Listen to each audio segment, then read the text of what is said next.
Bitcoin down about 16%, I think, for the month now, past month. We're at what, 102 now, 103, something like that. Where do you think we're going? I know you have big ambitions for Bitcoin. Yes, we do. I will say one thing that has shifted for us in the last few years. Stablecoins are usurping part of the role that we thought Bitcoin would play. So our bullish forecast out there is 1.5 million by 2030. Given what's happening to stablecoins, which are serving emerging markets in a way that we thought Bitcoin would, I think we could take maybe $300,000 off of that bullish case just for stablecoins. So watch that space. Stablecoins are scaling here, I think, much faster than anyone would have expected. So, Kathy, this is news because this is a different expectation. To the extent that stablecoins become an even larger part of the market, would you take that? Would you take the top number down even further? I mean, if stablecoins do become this, the sort of transaction currency of choice, if you will, how does that change the dynamic of Bitcoin being the sort of digital gold? So I was holding all other things equal. Digital gold, if you look at what's happened to the gold market, we were saying digital gold could usurp half of that market, or at least become as big, become additive in some way. So that's the other dynamic at work here. And the other thing is institutions, this is a new asset class. Stablecoins are cash, they're dollars. Bitcoin is a global monetary system. It is the lead in a new asset class, and it's a technology all wrapped in one. So while I say $300,000, that would be holding gold constant, let's say. Gold has doubled here since we made that forecast.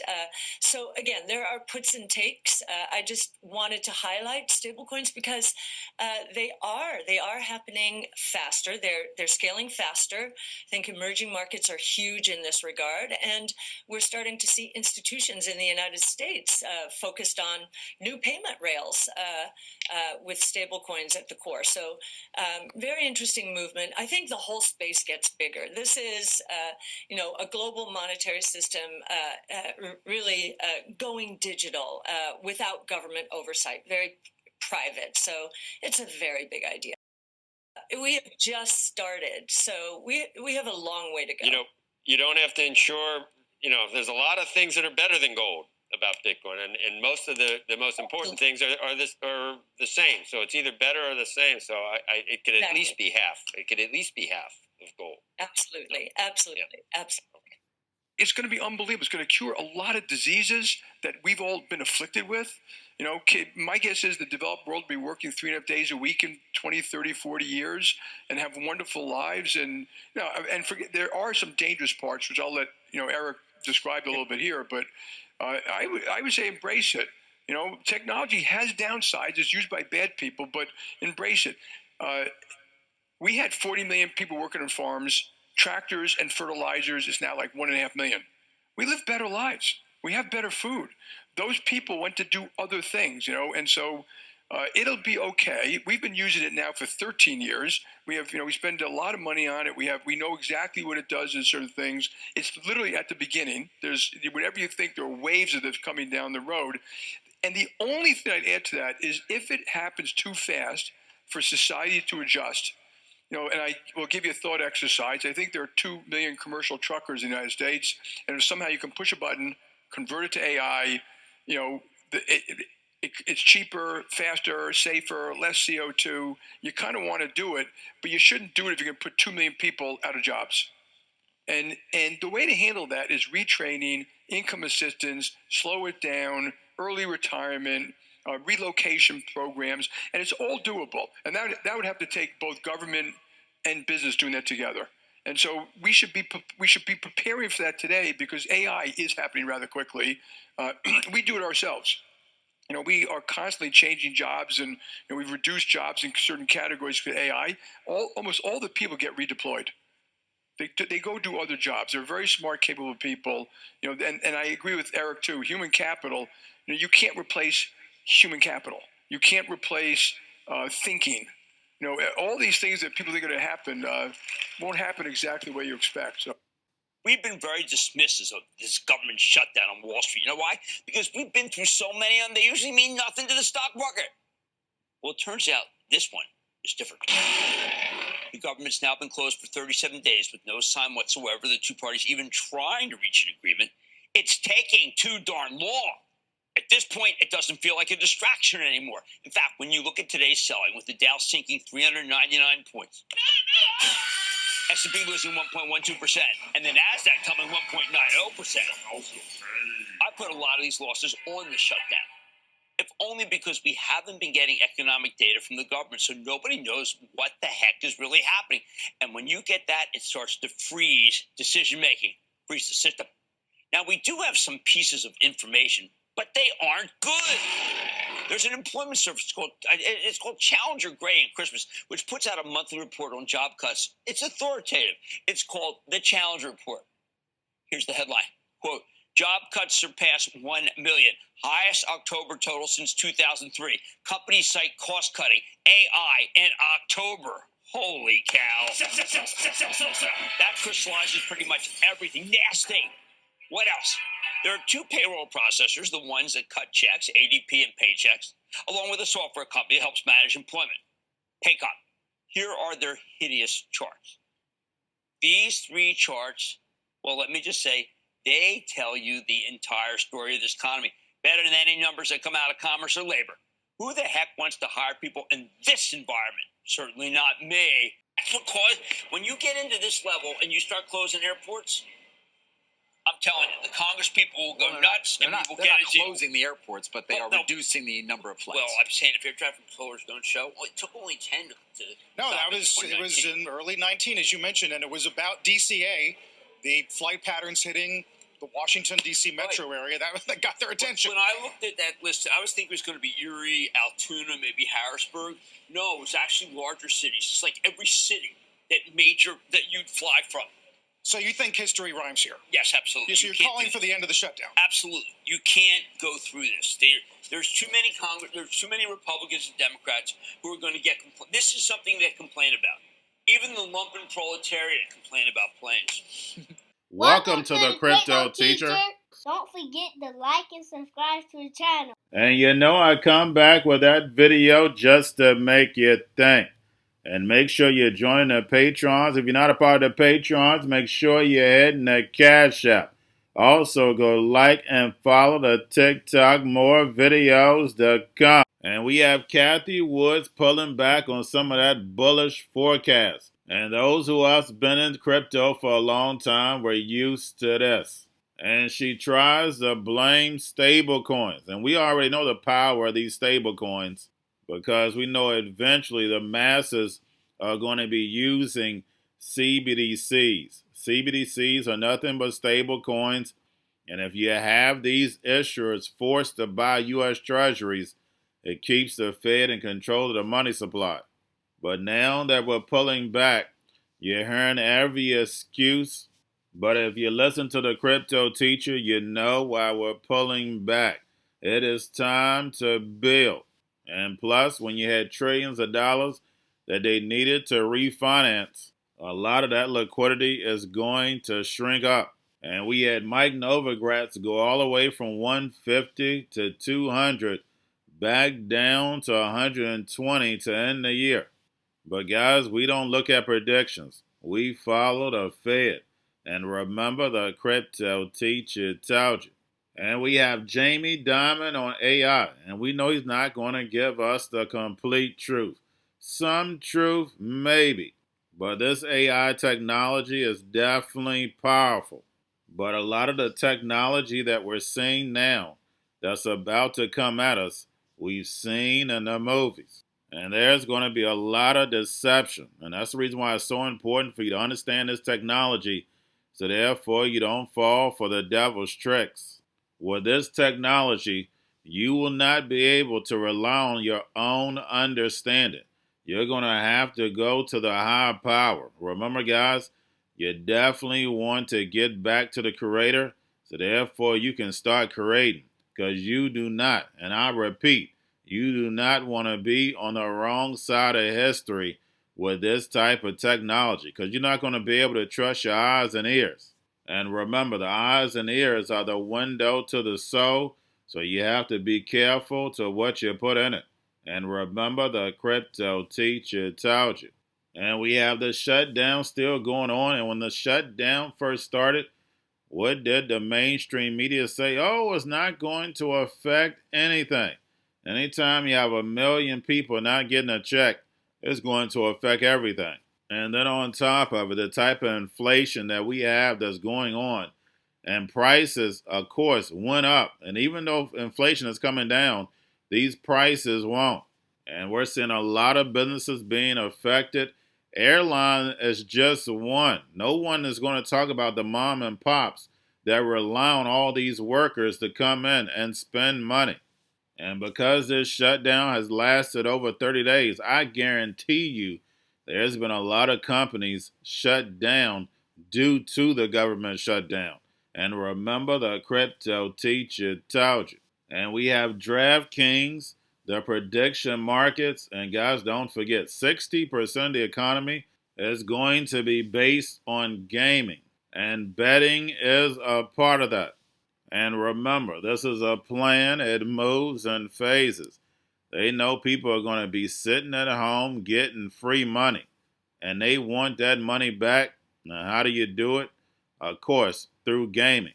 The house always wins. And remember, the crypto teacher told you. And we have Elon Musk's $1 trillion package approved. And I'm not even going to speak on it because it sounds ridiculous. Remember, your life is an illusion and TV is your reality. Now, when we look at AI investing, remember the emerging markets have a whole lot more upside than the United States. We have market caps sitting at $1, $2, $3, and $4, and $5 trillion, which make no sense when you look at their profits. But they say they're basing it on valuations. We know it's just the algorithm and them printing 80% of all money in existence in 2 years. It is all an illusion. And starting next year, the air is going to come out of this AI bubble because it is now time to build. And in the emerging markets, you're talking about trillions in the population, and they're going to be coming out of poverty into the middle class. So you're going to have the rise of the BRICS nations led by China with that digital yuan backed by that digital SDR. And all you have to do is look at that Belt and Road. And remember, the crypto teacher told you. And we're seeing layoffs being stepped up like the crypto teacher told you. And remember, guys, they haven't even started yet. But the crazy part is when you can say this on mainstream media and no one holds you accountable by saying if you lay off, the stock gets a pop. You can't make this stuff up. And before, when you had to lay off, your stock would actually take a hit because layoffs normally meant cost cutting due to you not making the profits. Now you're seeing these big corporations with all these profits, but they can't hold on to the people. And AI hasn't even showed up yet. We know the power of it, but the AI robots and algorithms and drones haven't even showed up yet. So we know once they show up, we see them laying off corporate America, but you wait until they get to the bottom. But we know they cause a problem, wait for the reaction, and run in with the solution. They're going to give the sheep that free money and send them in the metaverse. And remember, the crypto teacher told you because he knows when it comes to the NWO, it's all planned out. You have a wonderful day. Well, I think the reality is that at least for the near term, it looks like the momentum is here. They're here to stay. And so, I think with that in mind, we need to participate and we should have the tools to win. I actually view it as an opportunity. No doubt the offering is much, thinner and less robust than what we can do with full online sportsbook. But it's still something that I think for states like California and Texas, where they're aren't traditional OSB products. It's something I think that can play very well and will generate real interest. And I think at the same time, in states that we currently operate OSB, we're going to continue to focus there. We don't see a need to play in this space. So I actually think it works out quite well, where the financial opportunity is also in the same places that we believe there's more clear regulatory landscape. Well, do you think that Kalshi's taking share from you because people might just want to make a bet on a game in the end, and you can do it? No, I mean, listen, I don't know. I understand this is new. I feel like, though, simply going and spending 5 minutes looking at the products, you'll see what I mean. It's night and day. The amount of markets, even the pricing isn't something that I would view as competitive with what we do.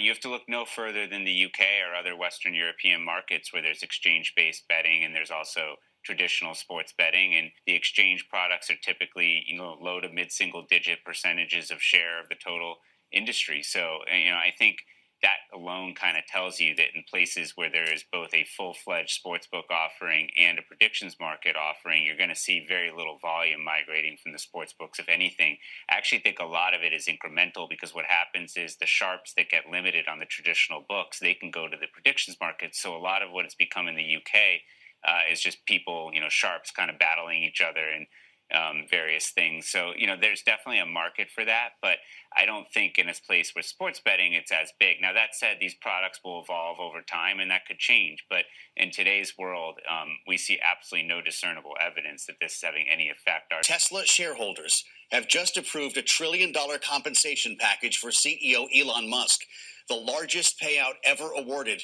to a corporate leader. Well, now U.S. markets hitting a record highs this year, but it's still underperforming the emerging market index by a lot. And according to Oppenheimer, around the world, we've got the largest percentage of stock indices at all-time highs in 26 years. Some of those indices are the Nikkei, Korea's Kospi, the Stoxx 600, Germany DAX, Brazil's Bovespa, and Egypt's EGX30. So should you diversify outside the U.S. going into the new year, or is it too late? Let's bring in Alistair Pinder, HSBC Head of Emerging Markets and Global Equity Strategist. Alistair, it was a long period of not much going on for international markets investors, all about like domestic.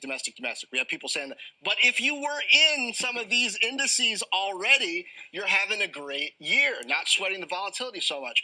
But are these things now moving in lockstep with the U.S.? I'm looking at Korea. You've got SK Hynix, Samsung sort of getting into this AI stuff. Can you use that to diversify your portfolio, or is this sort of a global enthusiasm?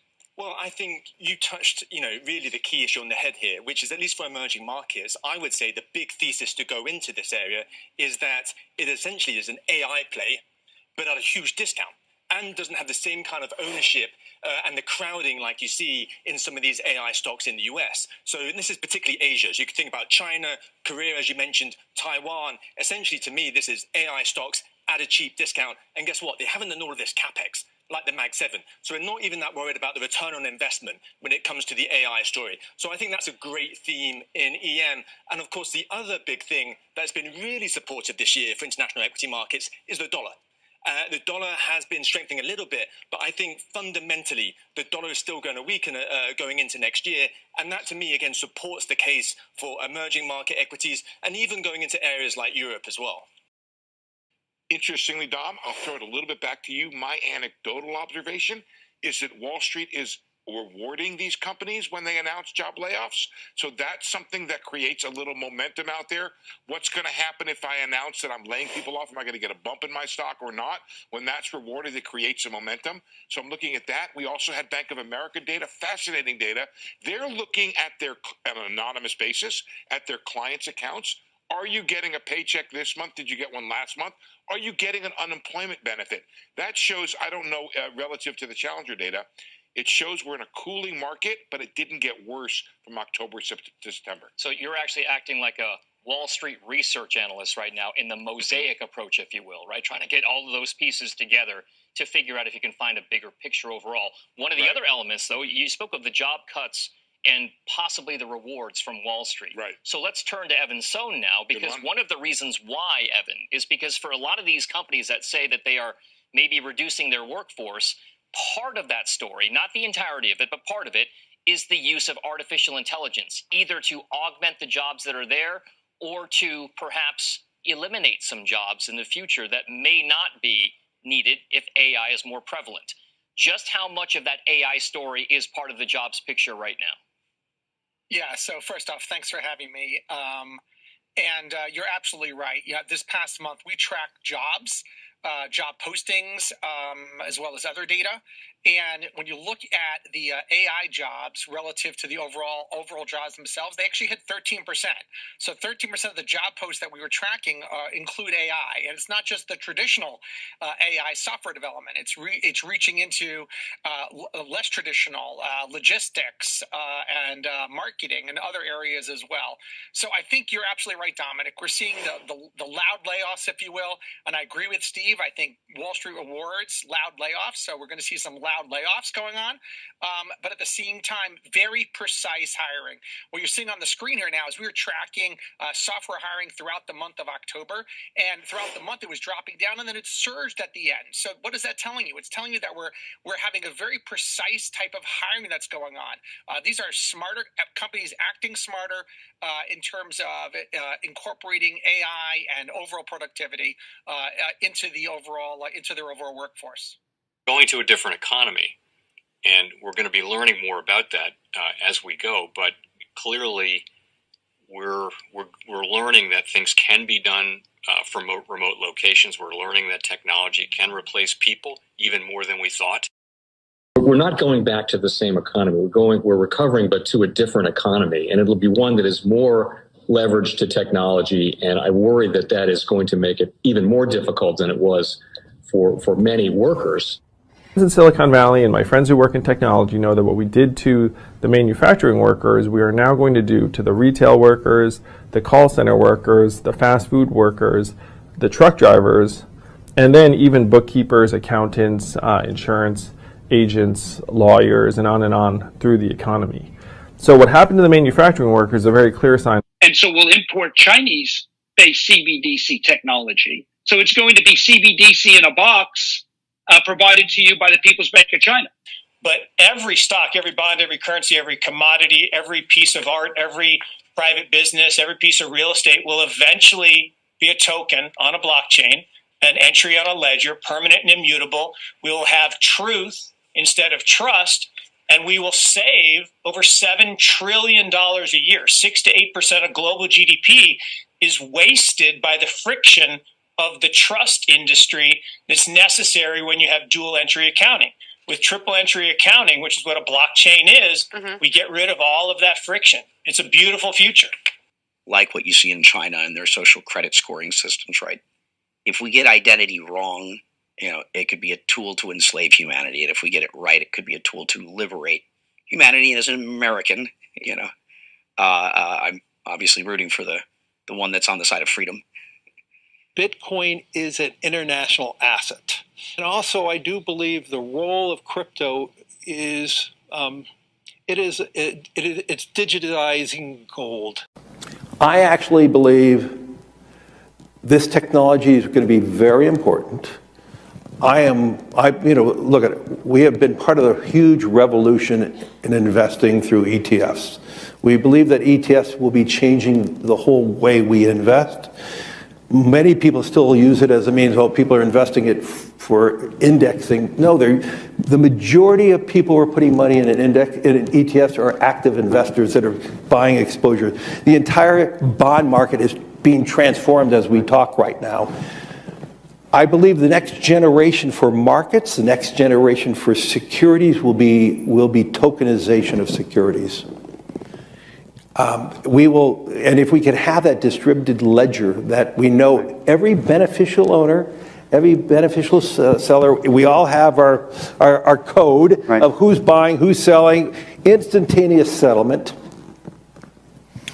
And think about it, it changes the whole ecosystem. Chinese bank ICBC has been hit by a ransomware attack, and the U.S. Treasury market, as a result of that, has been disrupted. This, according to the Financial Times. We're going to get more right now with Bloomberg's Shonali Bassick. Shonali, what do we know? Listen, we have the Financial Times now reporting that ICBC, one of China's largest banks here, was hit with a ransomware attack. And remember, they're a very significant intermediary in the Treasury market. The SIFMA has told its members that this has been part of the reason here that the system is kind of clogged up, if you will, during that auction that we saw a little bit before.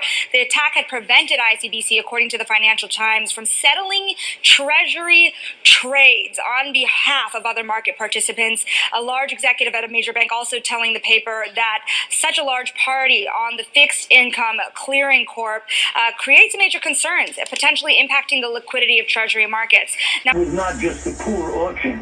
It was absolutely lousy. And you know, when the dealers have to step in to save a Treasury auction, that's a rare occurrence. And Cryptoteacher and the new World Order book, plus the 3 kids books. It's time to re-educate.